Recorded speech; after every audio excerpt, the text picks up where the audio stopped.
This IM is a tricky one, not because of the tuning of the fit, but because of how things are going to be in the future after this point. There were times when kilobuck IMs were unmatched. Now the gaps are closing. There is a general sense that was popularized.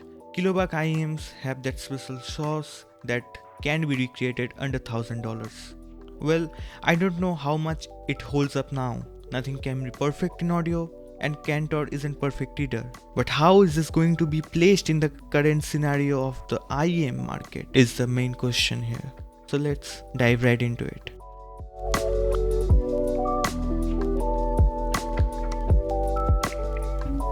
AFUL is one of those companies which take pride in their designs.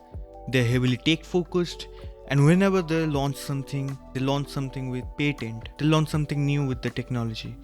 CANTOR is their flagship, and of course, they have to use their patented technology.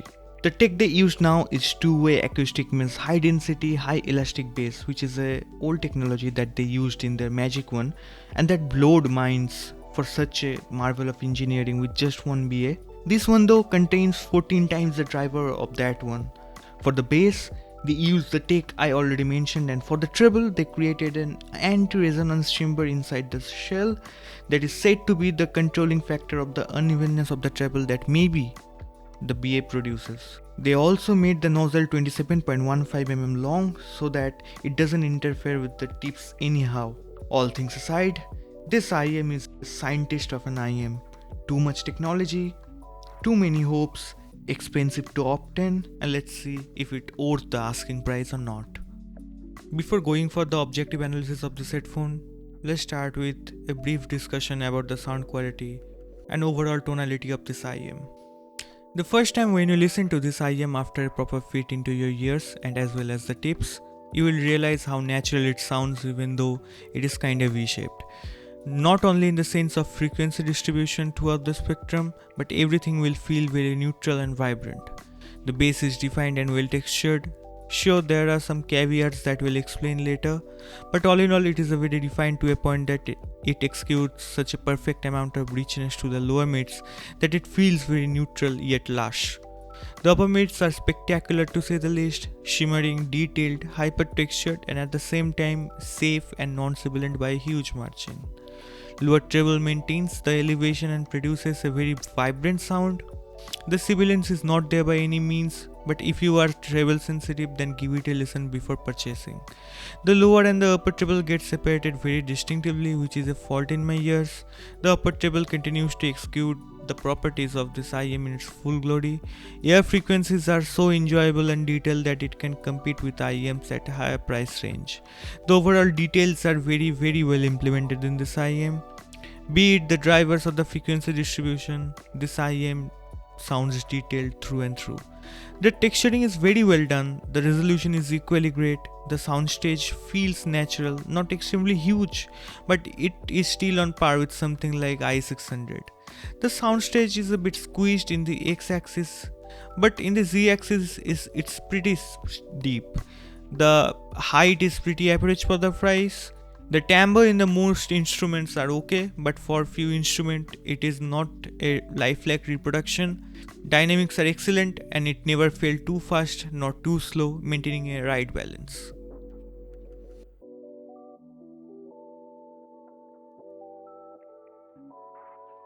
Let's start the objective analysis.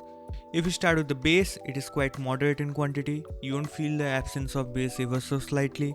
Till 140Hz, it follows head to head with the Harman target, which is substantial and offers a very good sense and weight to the sound. It doesn't overshadow the later frequencies, nor it masks any detail in it. The other very beneficial way of tuning the bass is the 8.5 kHz peak. The peak does complement the bass elevation a lot and conserves much more sense of detail. After 140 Hz, it just overstorms the target by some amount and flushes to the 200 Hz range. What it does is like it gives ever so slightly fullness to the lower mids, which is not much but just gives the male vocals slightly more huskiness and lushness to the instruments. The 10 kHz peak, which is responsible to provide some artifacts in the mids, are also not present due to the dip, which is on the other hand causes some other problems, but I will discuss them later. The forwardness do follow up to 1 kHz and gets a bump and then declines the pinna compensation. I believe the bump in the 1 kHz and delayed follow up till 2.5 kHz does give it a spacious presentation in the sound. There is a steady decline after 2.5 kHz, then the inclination till 7 kHz, and at that point it dips a little. Due to the pinna, there is absolutely no harshness in the upper mids, and neither any dryness can be noticed in the lower mids too. Also, there is some loss of definition in the textural information in some instruments, but I'm nitpicking at this point. Now, if we talk about the pinna, yes, I do like the philosophy of this pinna, although I know that it is not suited for all the genres out there. EQing it gain a lot more details and forwardness to the upper mids. On the other hand, it loses its magic. The audio becomes papery and the upper registers feel very uneven. So I left the tuning AFUL implemented and enjoy it as it is, and I do not EQ it further. Then comes the most controversial part of this IM, the lower treble. This section of the frequency response is very dependent on the seal and the depth you insert in your ears. The shallow fit will break the whole immersion factor, and as well it will cause the region to feel detached from the upper mids. So ensure that you get a proper tuning that these IMs are intended for. Do check the tips and insert it deeply. The nozzle is not as big as the ER2 series or the Blessing 2 series, so it is not a problem even for my tiny ears. The exact hump at the 8 kHz, which is 2.7 dB over the Harman target, does a lot of things that needs to be addressed. For the most part, it brings up the detail forwardness and the sense of resolution in the sound, which would have been a miss because of the pinna recession. Any more safer treble than this would have caused a more blunt and smoothened version of the upper mids, which would sound like masked. Being said that, this region, even with deeper fit, might not be ideal for someone who is very treble sensitive and doesn't like details as such in their music. Thus, the recommendation of trying before buying. Then comes the decision that annoys me the most, the 10K dip. The dip causes a bit of masking to the later frequencies in the mix. The airy nature of the instrument get a bit of detached for this dip. Suppose a cymbal hits and we can hear all the extension, the texture, the intricacies in the tone. Then suddenly the fall off happens and the continuation get lost. The reason why AFUL did this tuning might be to provide some organicness to the sound, especially in the mid-range, and provide smooth version, even though this IM is excellent in detailed removal. After the dip, the treble corrects themselves and continue with a very airy nature. So all in all, the IM sounds very neutral to me. The bass might be not as powerful as a DD, but the quantity and quality both are there without any complaint.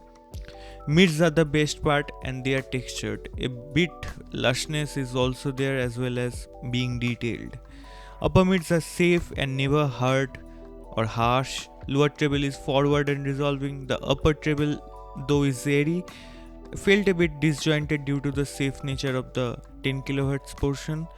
It seems that AFUL haven't decided to target any genre and they made a jack of all trades and master of none.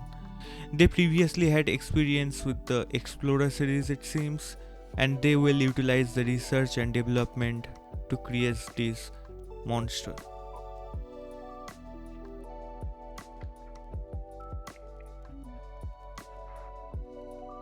Now if we talk about the subjective part of the tuning, the sub bass is very rounded and it is more of a mid bass over the sub bass experience. There is not substantial rumble in the sub bass, although the physicality is not much. The IM reaches deep and executes the extreme frequencies. If the songs are more sub bass focused, the IM might sound a bit too reference grade and linear. I wouldn't call this bass presence pillowy or soft. It do pronounce heft, but the songs have to call for it. It don't produce excess bass stupidly. The mid bass feel a lot more physical than the sub bass and executes more body to the music. The attack is not too fast, not too slow. The overall bass performance do scale up with the volume though. The texturing is a bit lesser than the sub bass, yet the definition is a bit better. On the very bass heavy tracks too, it retains very controlled. I wouldn't call it a very tight experience, but it is very thumpy at least.